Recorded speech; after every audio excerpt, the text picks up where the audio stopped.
one we always wanted. This could have been the one we've all been waiting for. 8 cores! 8 cores in a MacBook Pro. I never thought we'd see the day where we had a professional processor. 8 cores of pure power available in a Mac notebook. This could have been the video editing dream machine I've always wanted. It was so close, it was right there. But I have to admit, as soon as I heard about the 8-core CPU inside the new MacBook Pro that Apple just released, I was a little bit apprehensive. This is a really thin and light computer. Can it handle the 8 cores of power and heat that is going to build up inside Intel's newest CPU? Can it efficiently cool the CPU enough so that the chip can run at its unlocked full potential? Well, now the benchmarks are starting to come out, and I hate to say this, but the answer looks like no. Dave 2D just released a video on the new MacBook Pro where he does some benchmarking. It's actually a really great video. You should check it out. I'll link to it in the description below. His conclusion is similar to other benchmarks that I've seen, and that is this: the new MacBook Pro with the 8 cores, it can run in its turbo clock mode for very short periods of time, at which point it starts to overheat. And what happens? The MacBook Pro throttles the chip. It takes the chip back down to the base clock speed, so you lose a ton of performance, so it can't stay at its turbo clock speeds for any significant length of time, which is exactly why you would want a chip like this. And yet here we go again. This is the same type of throttling performance issue we saw with the i9 available in the 2018 MacBook Pro. If you weren't following that story, Apple makes available an i9 chip that was an extra $200, $300 to upgrade to. It was supposed to give you a lot of extra performance, but the problem is this thin and light body wasn't able to sufficiently cool that chip, and so it was throttling the i9, not even to its base clock speed, but below its base clock speed. So you're paying all this extra money for a chip that in no discernible way performed better than the CPUs that came with the base models of the MacBook Pro. It was totally absurd. It's such a shame. It's such a shame. I wanted to love this MacBook Pro. I was really excited about it. And again, you know, I still am excited about it. And I think this machine is going to be good for some people. We'll talk about that here in just a second. But for video editors, people who are exporting large video files where you're pushing the CPU for large periods of time, this chip is just not gonna give you the performance that we hoped that it would.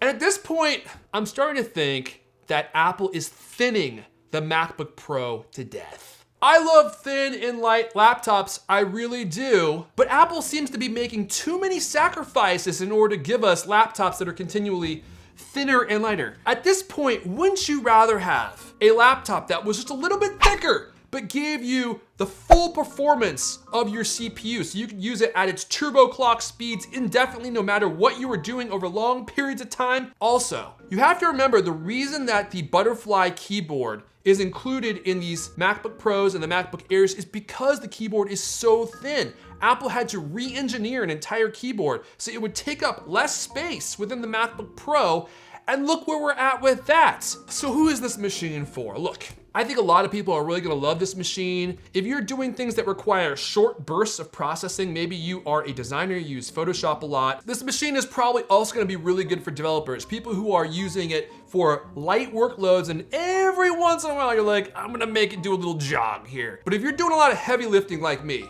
if your buys and your tries are absolutely out of control, if you're a video editor, you're pushing big bits around, H.264, H.265, 1080p, 4K video. If you're someone doing a lot of processing, maybe you're a scientist, you're calculating fluid dynamics or something that does a little bit of heavy lifting. Why am I doing this with my shoulders? Because it keeps your attention locked right where they belong on these incredible traps. If your day-to-day tasks involve pushing the CPU to its advertised potential for any period of time, the CPU is gonna throttle up to its turbo mode, it's gonna pounce on those bits you're sending its way, but because this chassis is not going to be able to sufficiently cool the 8 cores of pure power, you're gonna get that full performance mode for maybe, I don't know, a minute, 2 minutes, 3 minutes, depending on your ambient temperature, and then it's going to clock the CPU back down to its base clock where the chassis is able to keep the CPU at a good temperature. But therein lies the epic tragedy of the MacBook Pro. They put a Ferrari engine inside the machine, but it's cooled with the radiator of a 2010 Ford Taurus. Now I'm hoping, in fact, I'm praying to my shrine of Tim Cook. Please, Tim, please leave the Church of Thin and Light. Allow the MacBook Pro to live up to its full potential. Nay, us living at our full potential. And if we keep telling Apple that's what we want, that's what we expect, that rumored 2020 full overhaul of the MacBook Pro might just give us exactly what we've been asking for. Hit the like button if you agree. Let's get this video in the inbox of Tim Cook. I know he watches the YouTube trending page every morning, and if you get me into the top 10, I can preach right to his heart. My name is Erfon Elijah, Gadget Hunter. If you like this video, make sure you hit the subscribe button. I got lots of great content on the way, just like this, maybe even just a little bit better. I'm on the prowl for the best tech news and the best gadgets. I'm hungry for it, and I'm coming to get it. Another scorcher in the books. I'm coming for you, beauty pie. I'm coming for you, beauty pie. Here I come. I'm coming to get you. I'm coming to get you, beauty pie.